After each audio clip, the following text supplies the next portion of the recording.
欢迎来到巴巴娱乐呀频道，请订阅频道，所以大家不要错过当天最热门的新闻。我们今天的时事通讯包括以下内容：诚毅赴山海被要求撤档下架，为什么骂声一片？立场问题是底线。人民日报曾看好的赴山海被要求撤档下架，为什么骂声一片？因为一个女演员翻车，整部剧被判无期徒刑。这对于主演和剧方来说，简直就是晴天霹雳。没错，说的就是赴山海。这部剧刚开拍，就已经在粉丝心里火得不得了，简直像个明星走大街上还得被捧着。毕竟这可是口碑出圈的莲花楼原版制作班底，又一次接触大男主古装武侠题材。无论是原 IP 还是平台的投入，那可都是要冲奖的水平。拍摄长达140多天，诚毅的粉丝等了整整1年。每次一放料，热闹就像过年一样，炸裂的不行。我的说啊，诚毅为了这部剧真的是拼了命，打斗戏利索得很，比那些街头随便蹦跶的小鲜肉强多了，简直不是一个档次的事。赴山海和藏海传这俩剧一块儿被官方媒体高调宣传，简直像两只大怪兽在街头到处喊看我看我。诚毅跟肖战现在就像要上擂台似的，粉丝们的争斗快要上瘾了，简直就是火药味十足啊！还没开拍赴山海就被刷墙了。人民日报本来把这两部剧捧在手心里，简直就是要大力宣传的节奏啊！没想到1天的功夫，赴山海的标题就被编辑抹掉了，真是个疯一样的动作。另一边，新华社公布的新剧名单里，竟然查找不到这位角色，费了9牛2虎之力的大工程，看来要泡汤喽。一听这个女演员的录音，咱只能说，这剧暂时闭门谢客真是没冤屈。道歉网友也不买账，立场问题是底线。这事儿的源头是赴山海的女2号李凯欣有段录音被曝光，结果在网上引发了大风大浪，最后整部剧被人民日报给撤了。这个录音是个自称是李凯欣前助手的网友放上来的，只是听声音，没啥图像，嘴里吐出的都是无德的脏话，还专门冲着咱国内的观众来骂。左一句不是为了出名，就是为了口袋鼓，重复不停地强调有钱就开心，最后还得给我们国人来个狠批。说的那么流利，估计平时就是这么聊的啊。这人简直是素质低得像蚊子一样，真让人哭笑不得。如今李凯欣的工作室及本人已经做出了回应，要是再不搭理，不仅他一个人遭殃，这整部戏也有可能被重新拍一遍。搞笑的是，工作室一出手就冲着网友来了个大炮轰，你们这帮子瞎扯淡，搅和了李凯欣的日子，谁再乱发线儿，老子就照着告。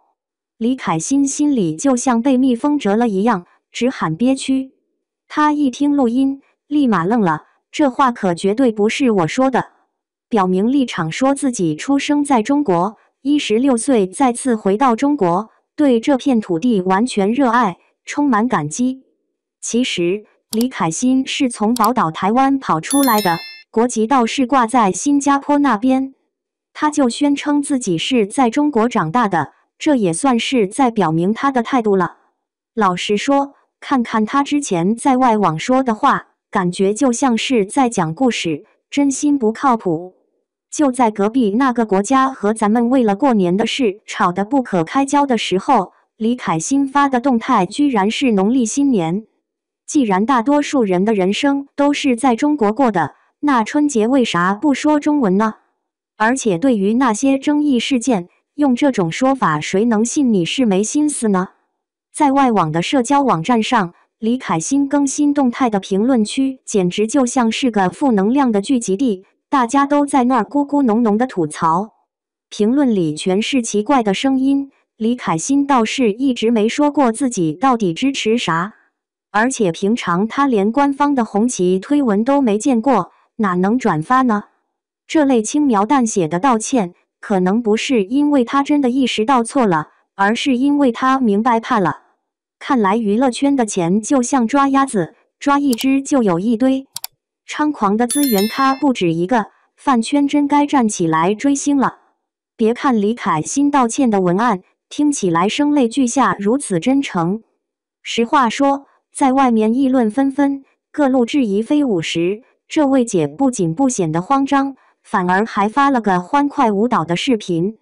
在这事儿这么棘手的情况下，还能悠哉悠哉地理清真相，难道是背后有人撑腰？搞笑的是，这段录音其实最先是程毅的粉丝们给挖出来的。那时候闹得挺欢，李凯欣这个小角色跟程毅搭档演情侣，粉丝们急着希望能多剪点感情戏，让他的戏份少点，生怕影响程毅的大男主形象。结果一不小心碰上了《藏海传》等热剧，粉丝们如同开了战争机器，这段录音偏偏成了傅山海的致命隐患。在这件事来看，程毅粉丝反而还是大功臣。李凯欣在剧里的戏份简直霸屏，女主古力娜扎的出场时间竟然跟她比起来像个配角，只有1/3的样子，简直是翻了个跟头，让人头晕眼花。你的明白，娜扎可是第2主角呢，而且她的角色还是江湖里最靓的妞。无论是出名还是位置，应该说除了大男主以外，这俩都是最关键的吧。看这前面22集的戏份统计，咋看他的戏份竟然连某个小透明都比不过，真是笑得我肚子疼。程毅的粉丝们现在已经疯狂到，为了让偶像的作品能顺利上线，甚至开始盯着评论区默默期待了。你说啥呢？那个看着就让人想翻白眼的女演员，居然想跟偶像演对手戏，真是搞笑。如今这饭圈的风气简直是乱得像是开了锅的豆腐脑，需要好好收拾收拾了。大家跪了太久，才会让那么多才不配位的明星有恃无恐。比如石凯，可能大多数观众对他没啥了解，但他的八卦倒是在网上闹得跟热锅上的蚂蚁似的。这女的从头到尾就是个不靠谱，先是死活不承认订婚，后来又出轨，接着跟人私通，结果把证据一通甩出来，嘴里还没个收敛，居然能火得这么响，真是让人捧腹。真是没有地方载他了，结果评论区的粉丝居然还在那儿撒娇宠着呢。要么一群人神烦女的，要么就疯狂吹捧石凯，真是让人看得乐呵。有些网友当石凯的粉丝朋友都快忍无可忍了。再比如曾黎，工作人员把铁粉辛辛苦苦准备的礼物，居然被拿去当成了二手货卖了。到头来，所有的麻烦都甩给了那些追星族。内娱真是一场大戏，粉丝都得跪着道歉，难怪曾黎到现在还是默默无闻，像个路人甲。没想到内娱都已经开始比烂了。和那些言辞攻击相比，刚才提到的那群道德问题或者要求粉丝道歉的事，竟然显得不那么让人觉得糟糕。其实，不管哪一种翻车，根本就没资格在娱乐圈混了。我觉得就是那些流量明星脑袋里没装啥，实力也不咋样，却轻松就被捧得高高在上，才会晃晃悠悠，以为自己已经红得发紫了。粉丝要是敢说3道4，那就真是放开手脚，随便你们折腾了。结果一来二去，粉丝的惯着可真是让事情更加疯狂。关于傅山海、李凯欣的录音问题，可不是道个歉或者耍混淆就能摆平的。粉丝们在评论区可都已认领了声音，搞得明明白白的。要想不翻车，当然还是选用比较有实力的演员。这帮演员稍微查查背景，就知道根本不能信啊！剧组抱着侥幸的心态，结果自己摔了个狗吃屎。对于那些想在中国赚大钱，却还一边骂骂咧咧的明星，我就想说一句：现在人民日报和新华社这些官方媒体已经把傅山海从名单里踢了出去，这出戏想要火起来，估计得翻出几身力气呀！